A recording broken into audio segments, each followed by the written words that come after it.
At 2:47 a.m., Javier Morales had $36 left to his name. By morning, he would need 447 more or his mother would miss her medication. He didn't know how to fix that. He only knew he was running out of time. Before we begin, if stories about kindness, sacrifice, and unseen heroes move you, you're in the right place. Subscribe now and let's walk through this story together.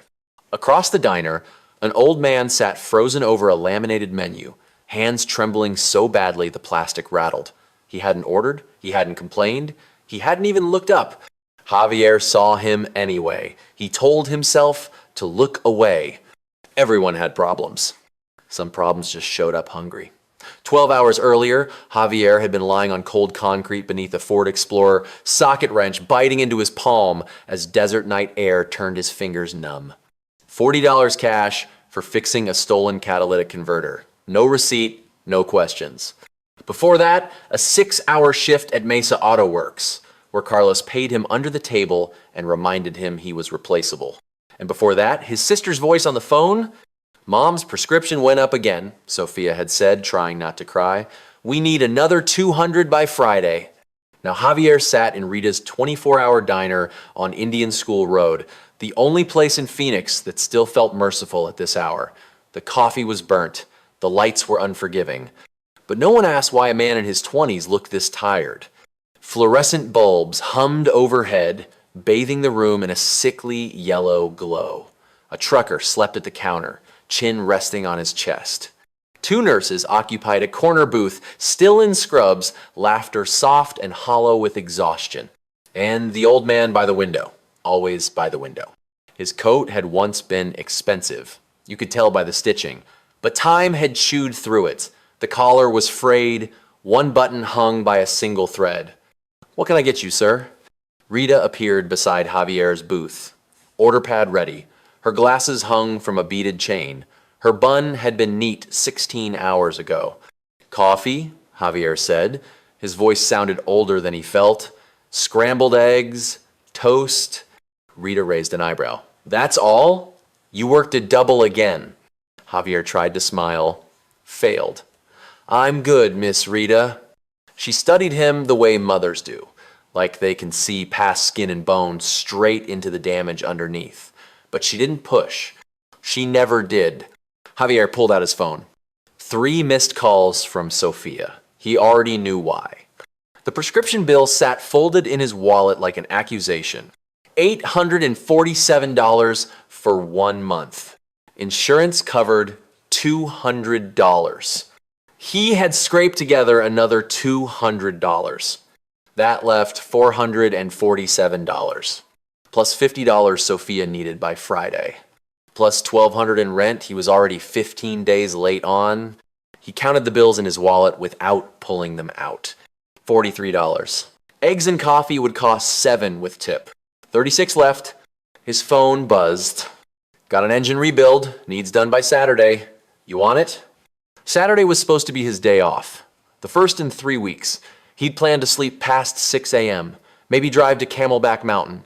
Sit. Breathe. Pretend life wasn't a ledger of debts. How much? He typed. 250. Javier swallowed hard. His eyes burned, not from tears, but from exhaustion so deep it felt permanent. I'll take it. Rita returned with his coffee. He wrapped both hands around the mug, letting the heat creep into fingers that were always cold now. Outside, his '03 Silverado waited in the parking lot. Passenger door still dented from last year. He'd never fixed it. The truck still ran. That was enough. The old man moved. Just slightly. A trembling hand reached for his water glass, lifting it with care, like the action required every ounce of concentration. Javier looked away. Then he heard it. The voice was thin, careful, worn down by pride and practice. Miss, I'm terribly sorry, the old man said. I thought I had my wallet. A pause. Could I possibly just have water and some crackers? I don't want to be a bother. Javier froze because he knew that voice. Not the sound, but the feeling behind it. The sound of someone doing math in their head and coming up short. The sound of dignity negotiating with hunger. the sound of survival asking quietly for mercy. And suddenly, $36 didn't feel like money anymore. It felt like a choice. That shame in the old man's voice stopped Javier cold. He knew that tone, the way your voice softened when you realized you didn't have enough, when you had to ask for less than you needed, when you apologized without saying the word sorry. He'd used that same voice 2 months ago at the pharmacy. His debit card had declined, sharp and loud, in the quiet store. The cashier had tried to hide her reaction, but the people behind him heard it, felt it. Everyone did. "Could you just remove the prescription?" Javier had said, forcing a smile that didn't belong on his face. He remembered how his hands shook afterward, how he'd stood outside pretending to check his phone so no one would see his embarrassment. Now that same sound lived in the old man's words. Rita leaned slightly over the counter, her voice gentle but firm. "Honey, when's the last time you ate?" "I'm fine," the old man said quickly. "Water is plenty." "That's not what I asked." The man stared at the table. He didn't answer. The silence stretched, uncomfortable and revealing. Javier felt something tighten in his chest. Suddenly, he wasn't looking at a stranger anymore.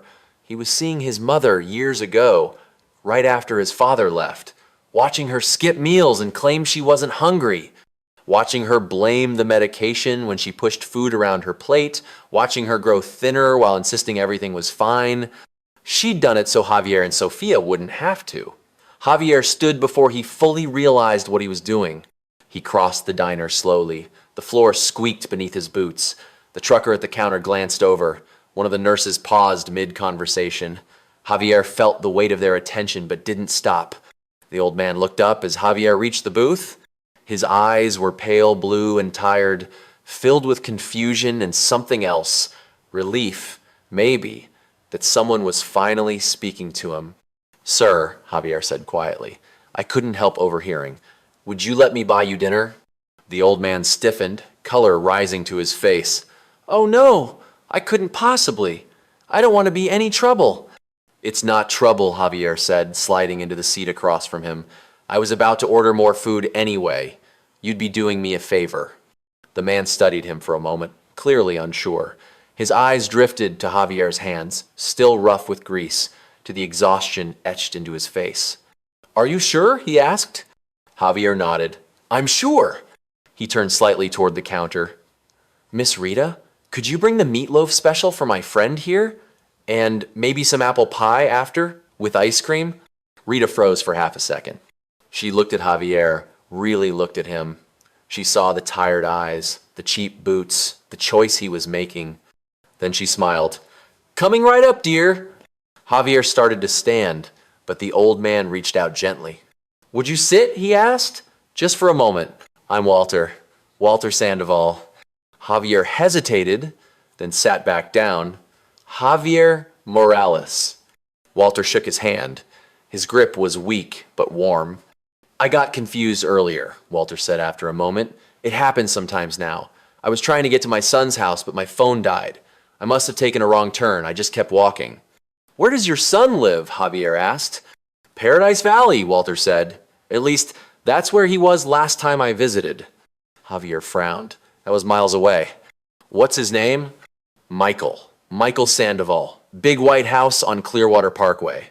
Walter paused. "I think that's right. He's very busy. Runs a company. We don't talk as much as we should." The food arrived then. Rita set the plate down carefully. Meatloaf, mashed potatoes, green beans, a warm roll on the side. Steam rose from the plate. Walter stared at it for a long moment, like he wasn't sure it was meant for him. Then his shoulders dropped. "Thank you," he said softly, not to Rita, but to Javier. As Walter took his first bite, Javier felt the weight of the moment settle over him. He thought about the $36 in his wallet, about his mother's medication, about the rent he still hadn't paid. He knew exactly what this kindness had cost him, and he knew, without regret, that he'd make the same choice again. If this moment means something to you, take a second to like this video. It helps these stories reach people who need them. With each bite, his hands steadied, the shaking eased. Color returned to his face. It wasn't dramatic, but it was unmistakable.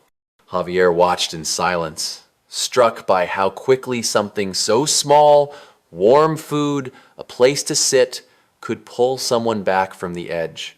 When Walter had finished about half the plate, he set his fork down and studied Javier more closely. "You're a mechanic," he said, nodding toward the Mesa Auto Works patch stitched onto Javier's shirt. "Yes, sir." "Do you like it?" The question caught Javier off guard. Most people asked things they didn't really want answered. This felt different. "I like fixing things," Javier said after a moment. "Taking something broken and making it work again makes me feel useful." Walter nodded. "My son fixes things too, just not cars." Javier waited.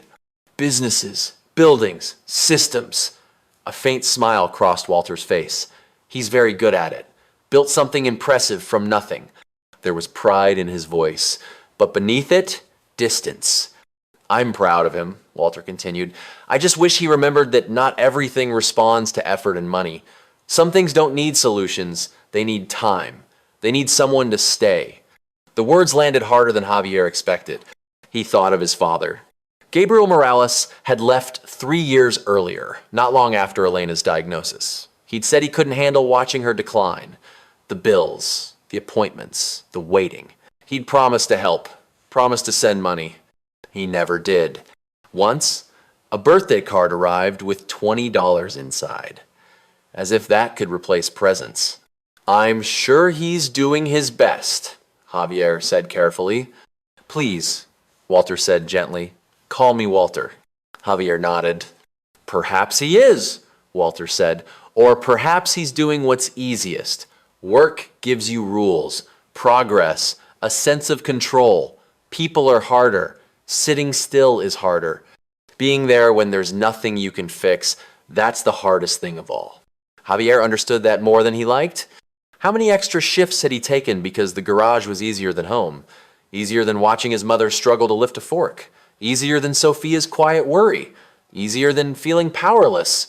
"You have family?" Walter asked. "A sister, Sophia. She's 20. Takes care of Mom while I work." "That's a lot for someone so young." "She's stronger than I am." Walter shook his head. "You're both strong, but strength shouldn't mean carrying everything alone." Rita appeared with the apple pie, ice cream already melting into the crust. She placed it gently in front of Walter and gave Javier a knowing look before returning to the kitchen. Walter took a bite and smiled. "My wife used to make pie," he said. "Not as good as this, but I never told her that." Javier smiled. "She passed 6 years ago," Walter added. "Cancer." He paused. "Michael buried himself in work after that. I didn't stop him. Grief makes people run. Sometimes you don't realize how far until you're lost." "I'm sorry about your wife," Javier said. "So am I," Walter replied quietly. "Every day." They sat in silence as Walter finished the pie. Around them, the diner thinned. The trucker paid and left. The nurses lingered over cold coffee, too tired to move. After a moment, Walter spoke again. "Can I ask you something?" "Of course." "Why did you do this?" Walter asked. "Buy dinner for a confused old man. You don't know me, and you don't strike me as someone with money to spare." Javier looked down at his hands. The grease stains that never fully faded. The calluses. "Because someone should have helped my mother," he said. "When my father left, someone should have noticed she was struggling." He swallowed. "No one did. We almost lost everything." His voice cracked, just slightly. "I'll help," he continued, "because I know what it feels like to be invisible." Walter reached across the table and placed his hand over Javier's. "You're a good man, Javier Morales." Javier shook his head. "I'm just trying." Walter smiled. "That's enough. If this story is touching something personal for you, take a second to like this video. It helps these stories reach people who might need them today." Javier paid the bill. $18.50. Rita tried to give him a discount. Javier shook his head and pushed a 25 across the counter. When he stepped outside, he counted what was left. $18. 3 days to make it stretch. He would. He always did. The desert night hit them hard, cold, and sharp. March in Phoenix was like that. Days that burned, nights that cut through thin coats. Walter pulled his worn jacket tighter as they stepped into the parking lot. "Come on," Javier said, nodding toward his truck. "I'll take you home." Walter hesitated. "You don't need to do that." "I know," Javier said. "I want to." The Silverado's passenger door creaked when Walter climbed in. Javier caught himself noticing the torn upholstery, the dented metal, the check engine light that had been glowing for months. Walter didn't comment. He buckled his seatbelt slowly, hands still unsteady. They pulled onto Indian School Road and headed north. "What happened to the door?" Walter asked after a moment. "Someone backed into me at the grocery store," Javier said. "Left a fake number. You didn't fix it." "Still runs," Javier replied. "Can't fix everything." Walter nodded, as if he understood more than Javier had said. The city passed quietly around them. Closed shops, empty intersections. At 4 a.m, Phoenix felt stripped bare, honest. No noise, no performance. As they crossed into Scottsdale, the change was gradual but unmistakable. Houses grew larger, yards neater, chain-link fences gave way to high-block walls, streetlights burned brighter. "Tell me about your son," Javier said. Walter smiled softly. "Michael. 44 now. Still surprises me." He shook his head. "When he was a boy, he was always building something. Science projects, models, ideas. He sounds driven." "He is. Started his first business at 19, real estate development, Sandoval Properties." Walter paused, pride rising in his voice.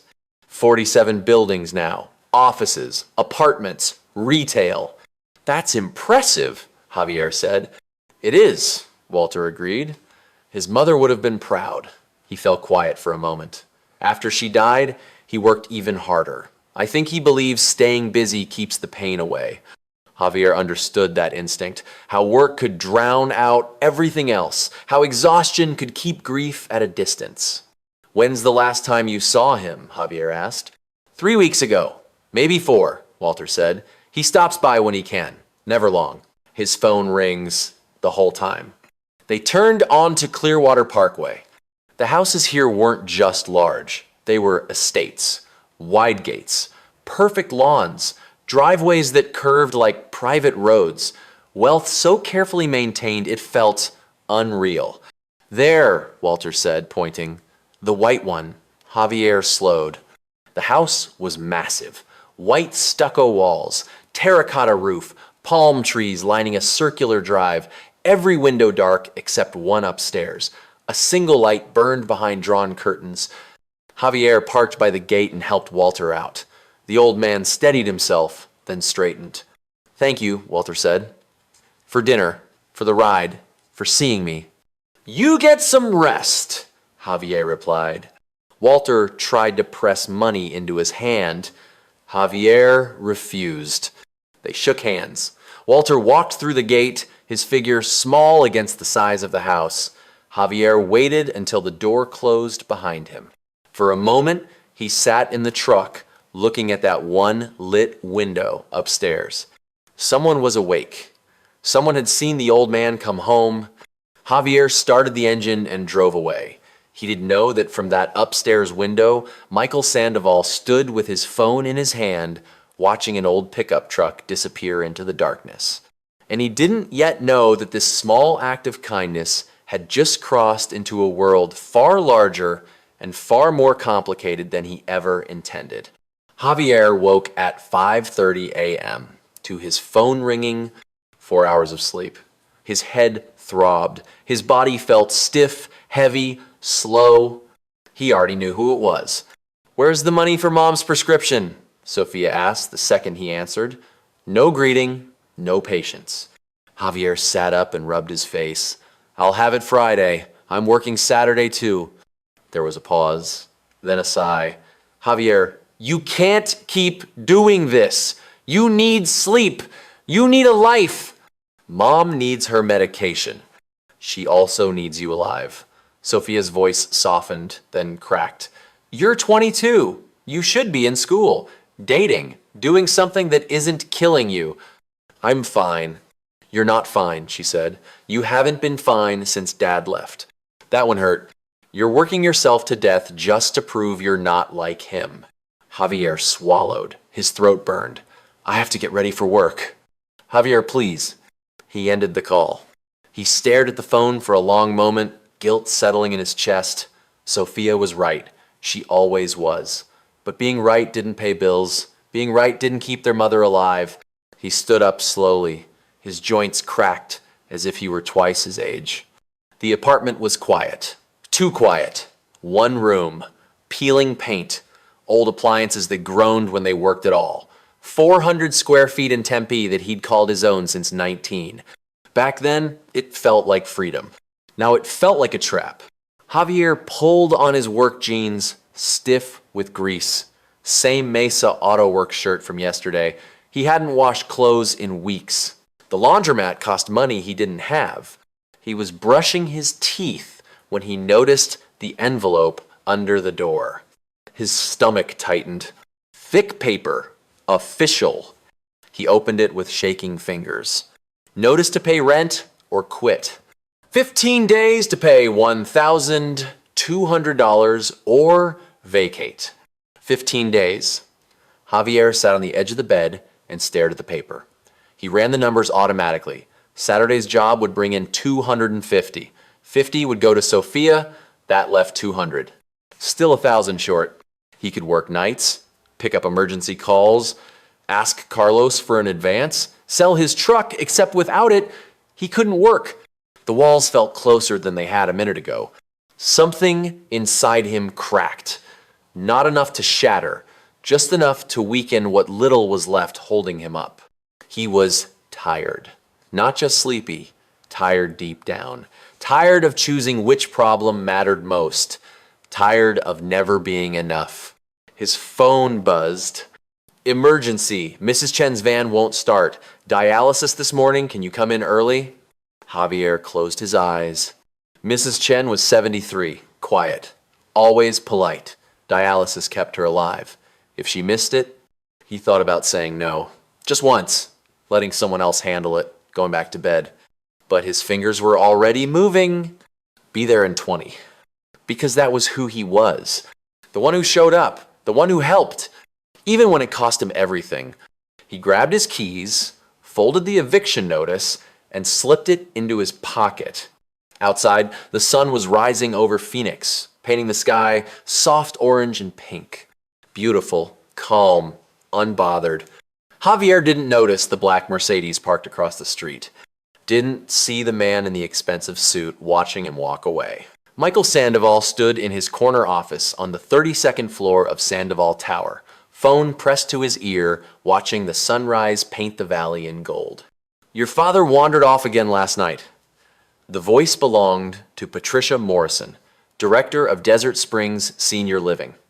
Third time this month. Michael's jaw clenched. How did this happen? You're supposed to be watching him.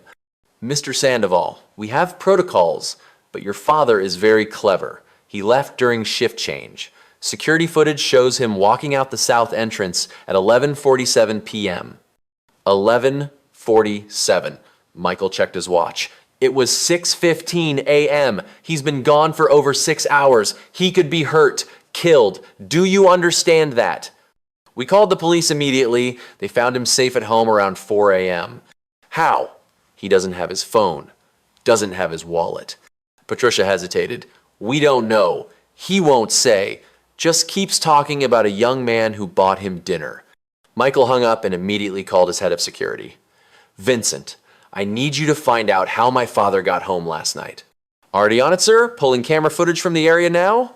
Michael set down his phone and stared at the photo on his desk. Him and his father, taken 20 years ago at a construction site, his first building. His father wearing a hard hat, grinning with pride. Michael younger, leaner, still hungry. When had they stopped looking at each other like that? His assistant Jennifer entered with coffee and his schedule. Sir, you have the Harbor Point presentation at 9, lunch with the Phoenix mayor at noon, and the investor call at 3. Cancel everything. Jennifer blinked. Sir, cancel it or postpone it. I don't care. My father's missing and I need to find out what happened. Michael, you've been preparing for Harbor Point for 3 months. I said cancel it. Jennifer had worked for him for 6 years. She knew when to push and when to retreat. She retreated. Michael walked to the window. 44 years old, built an empire, 47 buildings bearing his company's name, worth more money than he could spend in 3 lifetimes. And his father had been wandering the streets alone and confused because Michael was too busy to notice he was getting worse. His phone rang. Vincent found something. Security footage from a diner on Indian School Road. Send it to me. The video file arrived seconds later. Michael clicked play. Grainy footage, timestamp 3:47 a.m., parking lot of Rita's Diner. His father, unmistakable even in the poor quality, being helped into an old pickup truck by a young man. Hispanic, early 20s, work clothes. Michael zoomed in. The young man was gentle with his father, patient, helped him with the seatbelt, made sure he was settled before closing the door. Michael rewound, watched again, the care in those simple gestures, the way his father seemed comfortable, at ease. Vincent called back, ran the plates. Truck belongs to Javier Morales, 22. Works at Mesa Auto Works on Greenmount. Lives in Tempe. Want me to keep digging? Everything. I want to know everything about him. Within an hour, Michael had a full report. Javier Morales, mother with MS, sister named Sophia, multiple late-night side jobs, 15 days from eviction, no savings, barely surviving, and he'd spent his last dollars buying Michael's father dinner. Michael stared at the report for a long time. Then he made a decision. Jennifer, he called, I need you to find an address. Michael's security team had been thorough. By noon, he had footage from inside the diner, grainy but clear enough. He watched it 3 times. The first time, he saw the facts. His father sitting alone, confused, asking for just water and crackers. The shame in his posture, the way his hands trembled. The second time, he saw the young man, Javier Morales, walking across the diner. The exhaustion in his face, the grease under his fingernails, sitting down, uninvited, offering to buy dinner with the kind of gentleness that couldn't be faked. The third time, he saw his father's face transform. Confusion becoming clarity, loneliness becoming connection. Walter Sandoval, who barely remembered Michael's name half the time now, remembering every word this stranger said. Michael paused the video on a single frame, his father smiling, really smiling. The way he used to smile at Michael's mother, the way he hadn't smiled in 6 years. Something cracked in Michael's chest. He watched Javier refuse money, watched him help Walter to the truck, watched them drive away. This kid, this broke, exhausted kid working himself into the ground, had seen Michael's father as a person, not a patient, not a problem, a person. Michael sat in silence. Outside his window, Phoenix sprawled in every direction. 47 buildings. His legacy, his proof that he mattered. And his father had been eating cold soup from a can in a diner parking lot. Meanwhile, across the city, something else was happening. Rita had told her morning shift about the young mechanic who'd bought dinner for the confused old man. One of the waitresses told her husband. The husband told his coworkers at the post office. The nurse from that night, Carmen Rodriguez, posted on Facebook. No names, no photos, just faith in humanity restored. Witnessed the most beautiful act of kindness at our late night spot. Young man bought dinner for elderly stranger who'd lost his wallet. This is what we need more of. By 3 p.m., 47 shares. By 6 p.m., 800 shares. A local blogger picked it up. Mystery Mechanic's Midnight Kindness, a Phoenix story. Added context about rising poverty, about people struggling, about how small acts of compassion matter. The story spread. Comments poured in. This made me cry. We need more people like this in the world. That young man is a real hero. The way he just quietly helped. No cameras, no recognition. Someone started a GoFundMe. Help the midnight mechanic. No idea who he was, but if anyone had information, donations would go to help him. By midnight, $12,000. Michael watched it all unfold from his office. He'd had his team tracking the spread, watching the story go viral in real time. His phone rang. His best friend, David Chen, calling from California. Did you see it? David asked. See what? The Phoenix story about the mechanic and the old man. It's all over my feed. Michael's throat tightened. Yeah, I saw it. Makes you think, doesn't it? About what actually matters. After they hung up, Michael stood at his window until the city lights came on. 44 years old, built an empire. And a 22-year-old mechanic had just taught him what he'd forgotten. That seeing people, really seeing them, was worth more than all the buildings in the world. He picked up his phone, called Jennifer. I need an address for Mesa Auto Works and clear my schedule tomorrow. All of it? All of it. Michael looked at the photo on his desk one more time, his father's proud smile. The way things used to be, maybe they could be that way again. But first, he needed to meet Javier Morales. Thursday afternoon, Javier was under a Honda Civic, replacing an exhaust manifold, when Carlos called him out. Javier, someone here to see you. Javier rolled out from under the car, wiping his hands on a rag that only spread the grease around.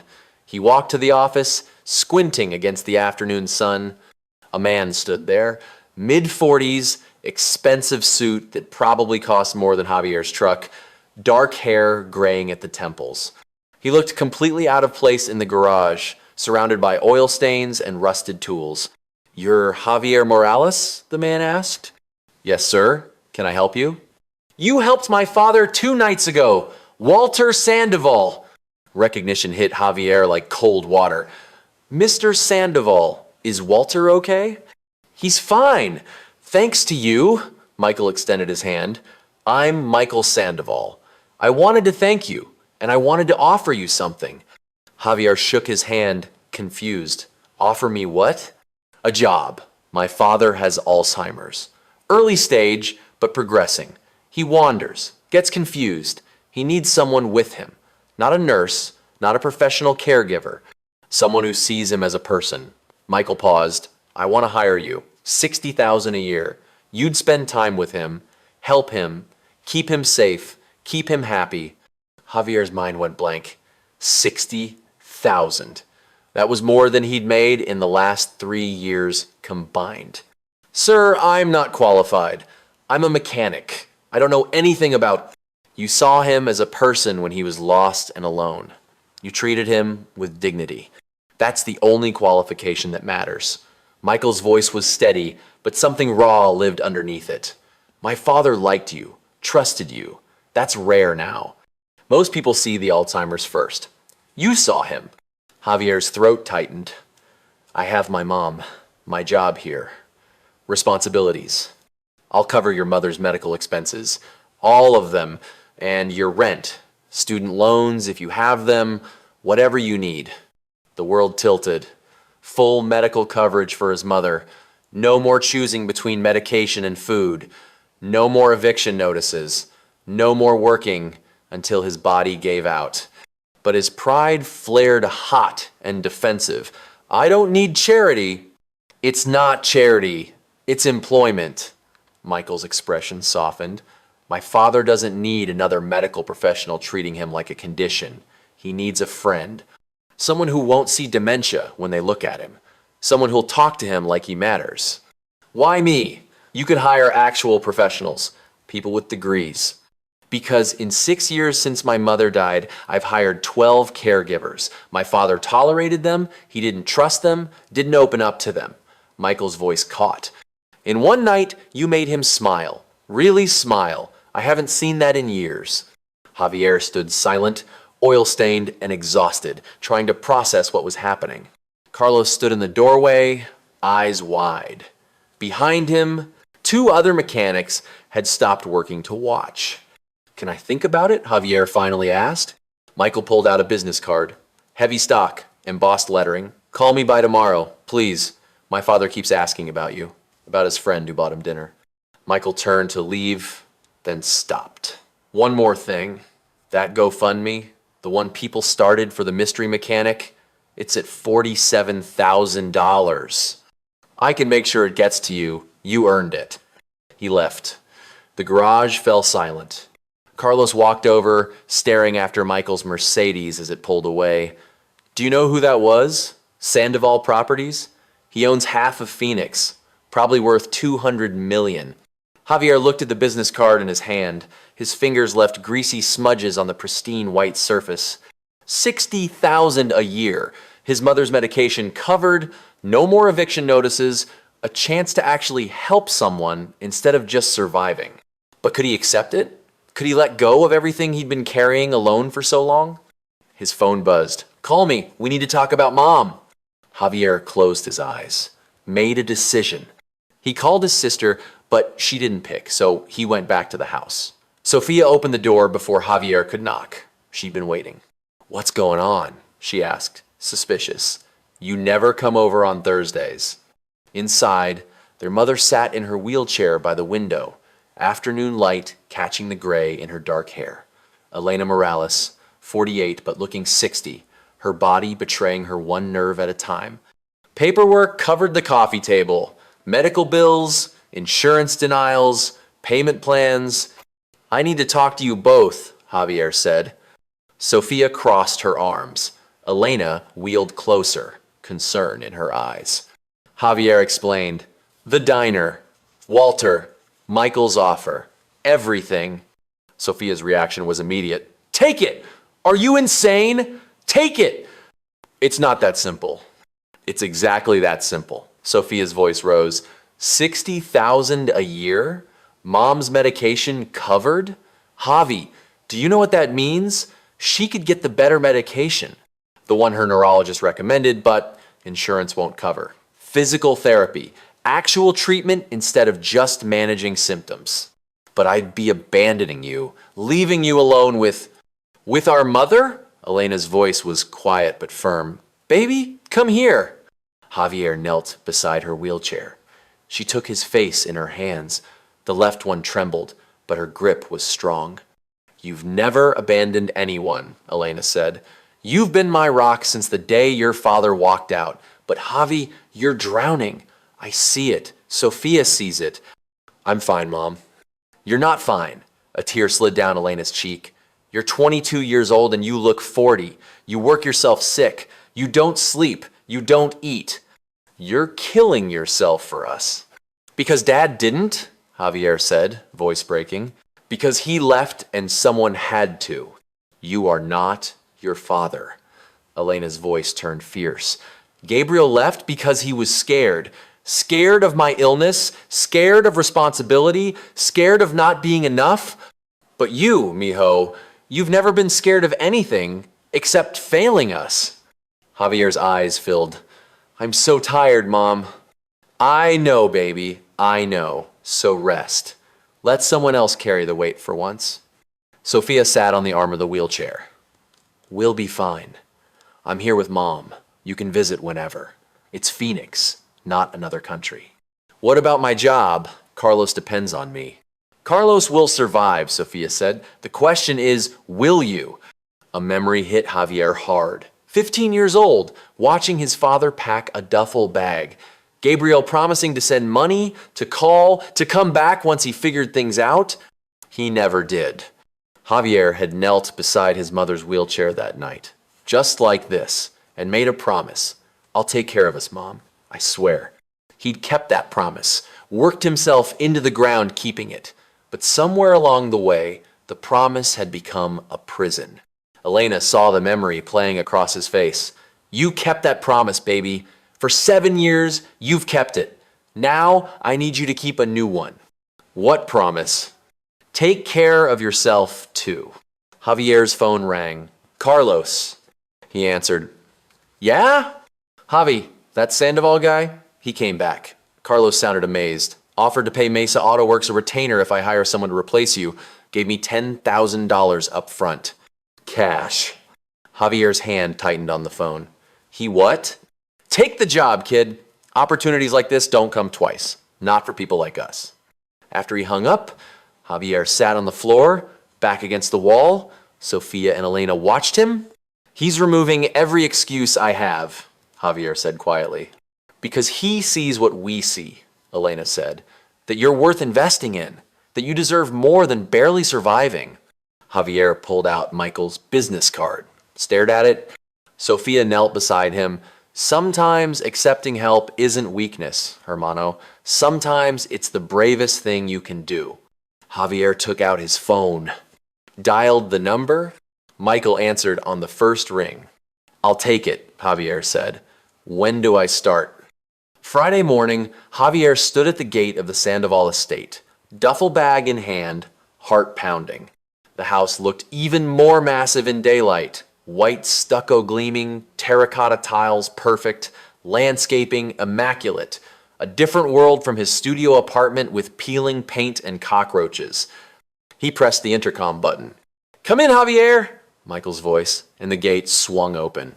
Michael met him at the front door. He'd traded the expensive suit for slacks and a polo shirt, but still looked like money. Welcome, let me show you around.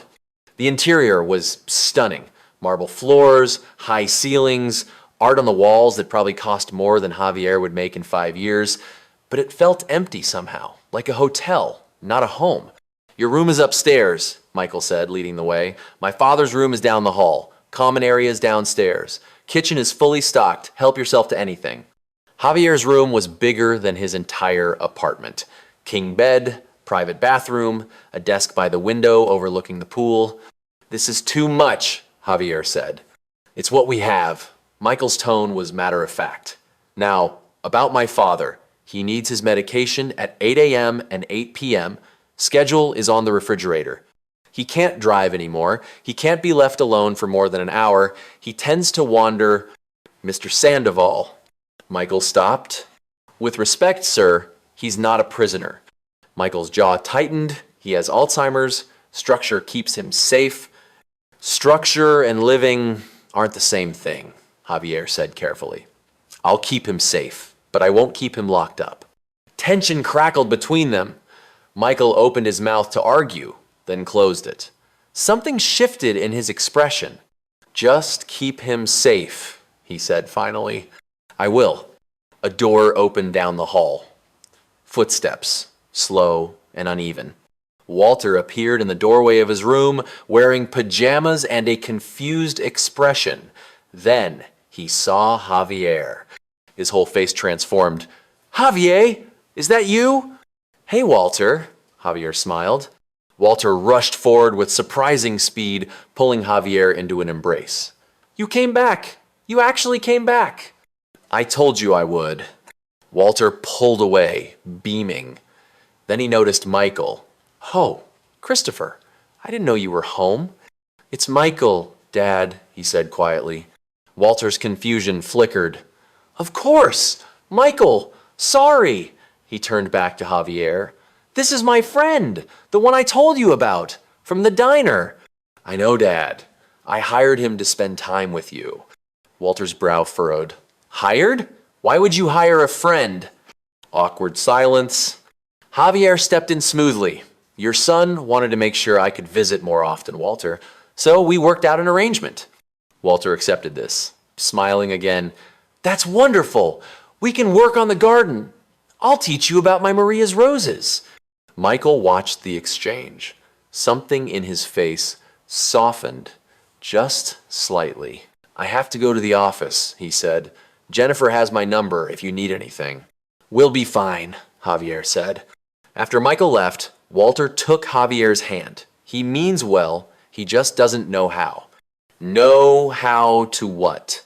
How to be still. His mother knew she could make him laugh, make him slow down, make him remember what mattered. After she died, he forgot. Walter's eyes grew distant. Or maybe he chose to forget. Grief is easier when you're too busy to feel it.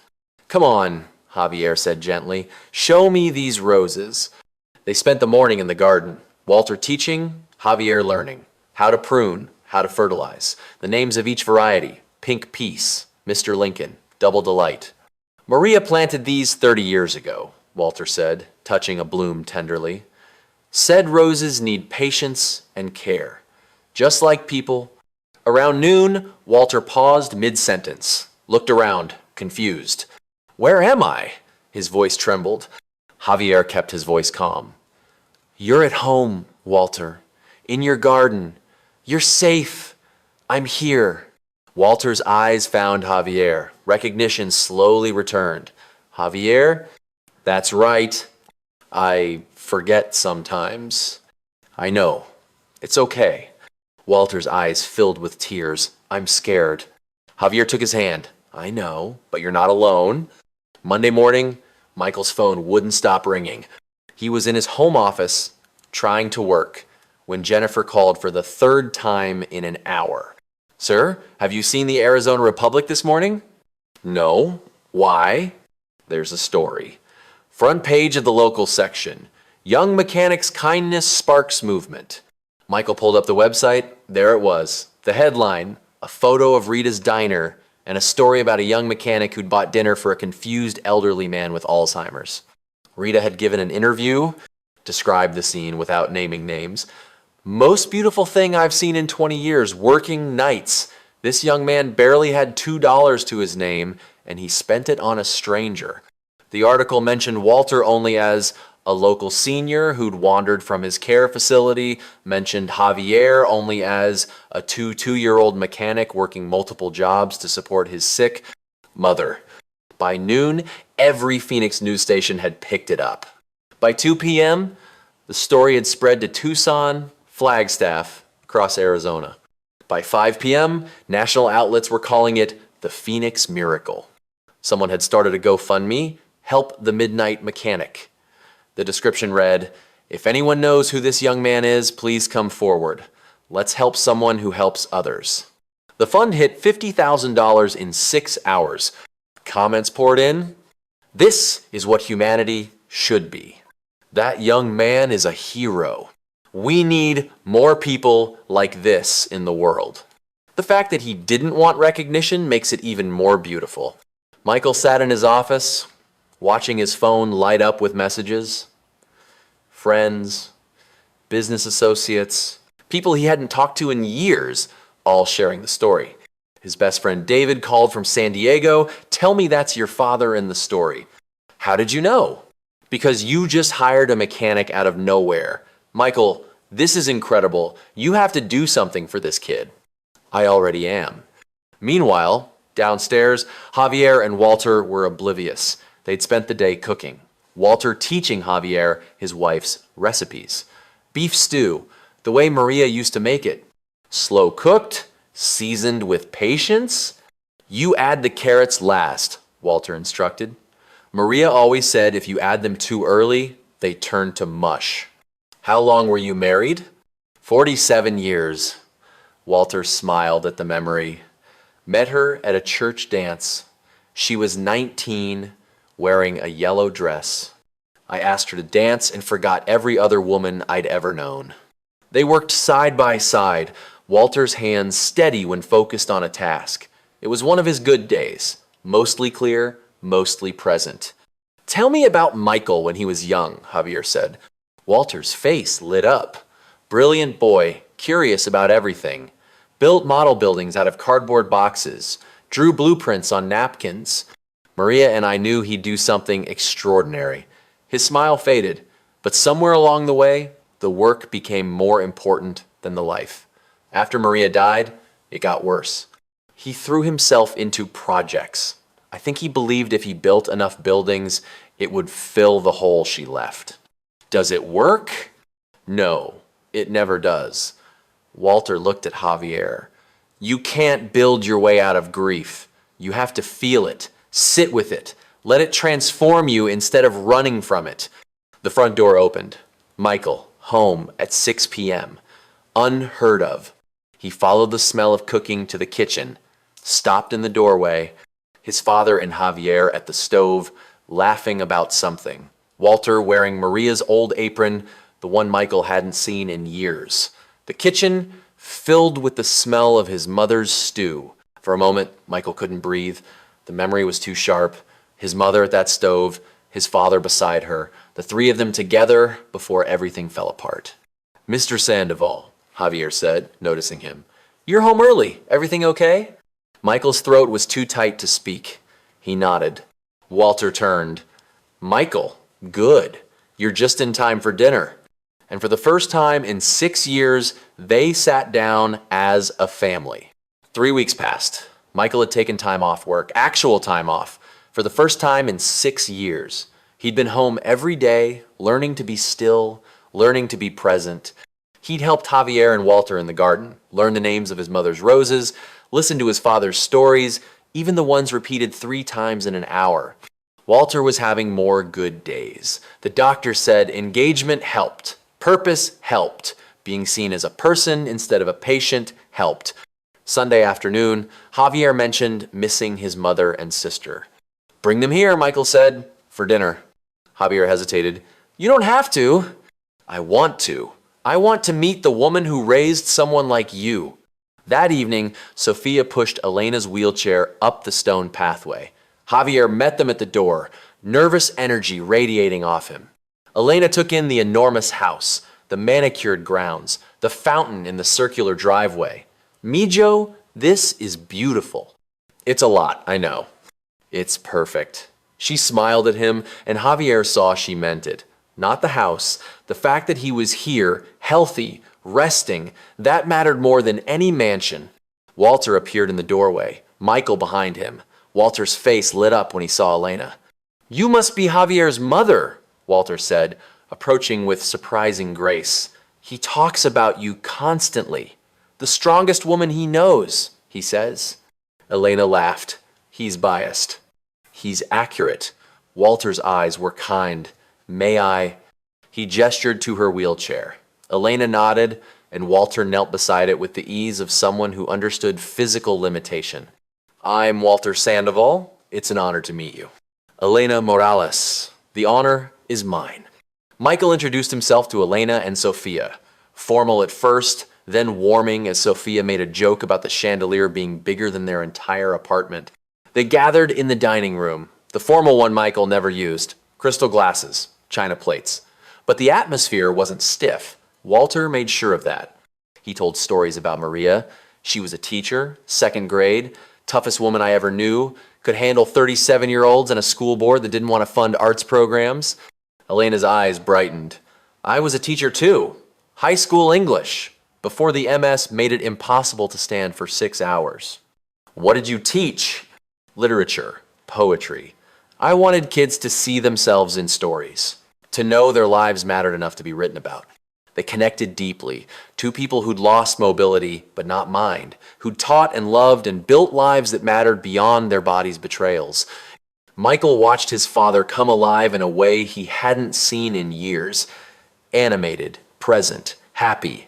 In the kitchen, Sophia and Javier washed dishes while the others talked in the living room. You did good, hermano, Sophia said. You found where you belong. I found people who needed each other, Javier corrected. Same thing. Through the doorway, they could see Walter at the piano. When had he uncovered it? Michael had put a cloth over it after Maria died. Couldn't bear to see it. But Walter was playing now, something old and beautiful. Elena's face transformed. That was my wedding song. Mine too, Walter said. They shared the moment, these 2 people who'd lost so much and were still finding reasons to smile. Michael pulled Javier aside. Can we talk? Outside? In the garden, under the desert stars, Michael spoke the words he'd been practicing for days. I owe you an apology. Javier looked confused. For what? I hired you to help my father, but you've helped me more. You showed me what I was missing, how to be present, how to see people instead of problems. Michael's voice caught. How to remember what my mother tried to teach me before she died. You're learning. That's what matters. The GoFundMe is at $87,000 now. People want to help you. They should. You've earned it. Javier's eyes filled. I don't know how to accept that. Neither did I. We'll learn together. Walter called from inside. Come back! I want to say something. They gathered in the living room, Walter at the piano, the rest of them circled around. I'm forgetting things, Walter said, voice shaking but clear.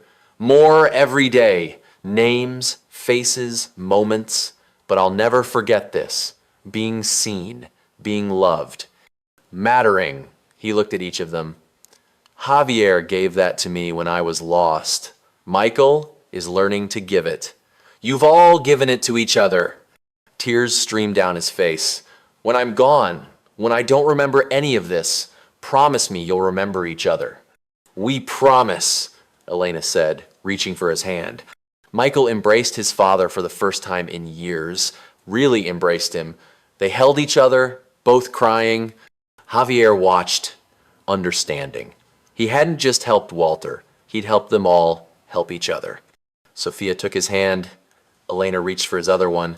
In that living room, under the soft glow of lamps, 6 people who'd been strangers weeks ago became family. Not through blood, through choice, through seeing each other, through love. 6 months later, April morning, the desert was blooming. Palo Verde trees exploded in yellow. Ocotillo sent up scarlet flames. And in the Sandoval garden, the roses Maria had planted 30 years ago climbed their trellises in riots of pink and red and white. Javier pushed Walter's wheelchair along the stone path. The old man didn't always remember Javier's name anymore, called him son most days now. But he remembered the feeling, being safe, being loved, being seen. We planted tulips here, Walter said, pointing to a bed of flowers. Remember? I remember. You said we plant them in fall. They bloom in spring, faith in the future. Did I say that? Walter smiled. That sounds like something Maria would say. Maybe she's speaking through you. I'd like that.